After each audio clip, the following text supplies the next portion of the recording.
విజయవాడ, అమరావతిలో అద్భుతమైన 3 BHK 4 BHK apartments gated కమ్యూనిటీలో సంక్రాంతి స్పెషల్ ఆఫర్ కోసం కింద డిస్క్రిప్షన్ ఉన్న కాంటాక్ట్ నెంబర్కి వాట్సాప్ కాల్ చేయండి.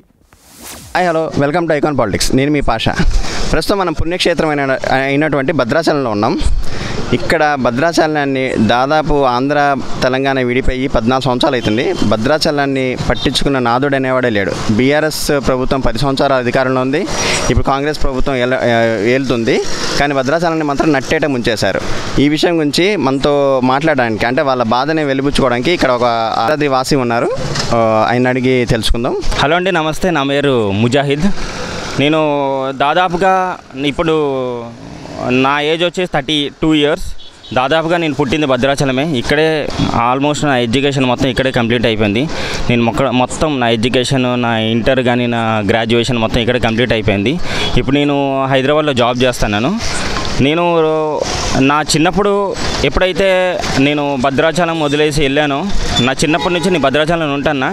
నేను భద్రాచలం నా గ్రాడ్యుయేషన్ తర్వాత నేను జాబ్ కోసం హైదరాబాద్ ఎప్పుడైతే వెళ్ళానో అప్పుడు ఎలా ఉందో భద్రాచలం ఇప్పుడు అలాగే ఉంది. కానీ అప్పుడు కంపేర్ చేస్తే హైదరాబాద్ అప్పుడు చాలా డెవలప్ అయింది. అంతకుమించి ఎక్కువ డెవలప్మెంట్ హైదరాబాద్లో ఇప్పుడు ఉంది. కానీ భద్రాచలంలో ఏమాత్రం డెవలప్మెంట్ లేదు. చిన్నప్పుడు నేను 10th, 8th, 9th, 7th స్టాండర్డ్లో ఉన్నప్పుడు టీడీపీ గవర్నమెంట్ వచ్చింది. టీడీపీ గవర్నమెంట్ వచ్చేసి మనకి రామాలయం దగ్గరలో ఉన్న కరకట్ట ఇచ్చింది. కరకట్టం వల్ల భద్రాచలం చాలా సేఫ్ జోన్లో ఉంది. ఇప్పుడు పోలవరం వచ్చి పోలవరం వల్ల ఈ పక్కనున్న ముంపు గ్రాంతాలు అన్నీ మునిగిపోతున్నా కానీ భద్రాచలం మాత్రం ఏ రోజు మాత్రం భద్రాచలంకి ఏ విధమైన ఇబ్బంది కలగలేదు. వాటర్ వల్ల 75 feet వచ్చినా 50 దాటినా కూడా ఏ రోజు భద్రాచలంకి ఏ విధమైన ఇబ్బంది జరగలేదు. ఇది జస్ట్ టీడీపీ గవర్నమెంట్ వల్లే. తర్వాత టీఆర్ఎస్ వచ్చింది. టీఆర్ఎస్కి టెంపుల్స్ కావాలి. మెయిన్ మోర్ ఇంపార్టెంట్ వాళ్ళకి టెంపుల్స్ కావాలి. టెంపుల్స్ తీసుకున్నారు వాళ్ళు. మాకు తెలంగాణ గవర్నమెంట్లో మాకు నెంబర్ ఆఫ్ టెంపుల్స్ కావాలని చెప్పారు. టెంపుల్స్ తీసుకున్నారు. టెంపుల్ ఉన్న ప్రతి ఒక్క ఏరియాలు, యాదగిరిగుట్ట కానీ ఇంకా మిగిలిన ఏరియాలు ఉన్నాయో ఏవైతే అన్నీ డెవలప్ అయినాయి. కానీ మా భద్రాచలం రాములు వారి నడిచిన నేల, సీతమ్మ వారి నడిచిన నేల మాత్రం ఒక్కసారి కూడా డెవలప్ కాలేదు. ఈ రోజు వరకు కనీసం కేటీఆర్ గారు కానీ కేసీఆర్ గారు కానీ ఒక్కసారి కూడా భద్రాచలం ఎప్పుడైనా వాళ్ళు కేటీఆర్ గారు కానీ కేసీఆర్ గారు కానీ భద్రాచలం వచ్చారంటే ఏదైనా లాస్ భద్రాచలానికి అంటే ఇది మునిగిపోయింది, వెళ్ళాలి, తప్పదు, వెళ్ళకపోతే నా గవర్నమెంట్ నిలబడదు అనుకున్న టైంలోనే వచ్చారు తప్ప వాళ్ళు ఎక్స్పెక్టెడ్గా వెళ్ళాలి భద్రాచలాన్ని, వాళ్ళు ఇనీషియల్గా డెవలప్ చేయాలి. నా మనసులో భద్రాచలం ఉంది, నేను హైదరాబాద్ ఒక్కదాన్ని డెవలప్ చేస్తానని వాళ్ళు పెట్టుకున్నారు. కానీ వాళ్ళు హైదరాబాద్ని పెట్టే ఇంట్రెస్ట్ అదే విధంగా భద్రాచలం మీద పెట్టుంటే నిజం చెప్తానండి, there is no way to live in Bhadrachalam. చాలామంది భద్రాచలం వదిలేసి హైదరాబాద్ వెళ్ళి డెవలప్ అవ్వాలని, సెటిల్ అవ్వాలనుకుంటుంటారు.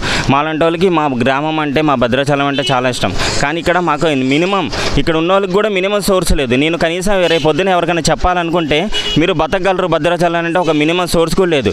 ఒకప్పుడు we have a travel and tourism. కనీసం నారచీరలు వెళ్ళొచ్చు, పర్ణశాల వెళ్ళొచ్చు, పాపిగండలు వెళ్ళొచ్చు అని చెప్పడానికి చాలా ఉంది. కానీ ఇప్పుడు ఆ వే కూడా లేదు. ఎందుకంటే పోలవరం రావడం వల్ల, పోలవరం వచ్చి ముంపు గ్రాంతాలన్నీ మునిగిపోవడం వల్ల, భద్రాచలం కూడా మునిగే స్టేజ్కి రావడం వల్ల, టీడీపీ గవర్నమెంట్ హయాంలో చేసిన హెల్ప్ వల్ల ఈ భద్రాచలం ఆగిపోయింది. తెలంగాణ కానీ కాంగ్రెస్ కానీ ఏమీ చేయలేదు. వాళ్ళు జస్ట్ దే లెఫ్ట్ భద్రాచలం. వాళ్ళు భద్రాచలాన్ని ఒక విధంగా వాడుకున్నారు అంతే. రాములు వారు నడిచిన నేల కనీసం ఏ విధంగా ఉపయోగపడడానికి ఏమీ లేదు. జస్ట్ ఇప్పుడు యాత్రికులు చూడడానికి వస్తున్నారు. అది ఇప్పుడు భద్రాచలం చెప్పుకోవాలంటే రామాలయం ఒకటే మిగిలింది. ఫ్యూచర్లో కూడా మా రామాలయం ఒకటే ఉంటుంది. ఊరు మొత్తం ఏం ఉంటుందో ఉండదో అన్నట్టు ఉంది. కానీ నా హంబుల్ రిక్వెస్ట్, సీఎం గారు కానీ కేసీఆర్ ఫ్యూచర్లో తెలంగాణ గవర్నమెంట్ ఇచ్చిన, ఇప్పుడున్న కాంగ్రెస్ పార్టీ గవర్నమెంట్ కూడా భద్రాచలం మీద కొద్దిగా గొప్ప కాన్సన్ట్రేట్ చేసి అట్లీస్ట్ మినిమం రిసోర్సెస్ మా విలేజ్కి ప్రొవైడ్ చేయాలని నేను మనస్ఫూర్తిగా కోరుకుంటాను. చాలా థ్యాంక్స్ అండి.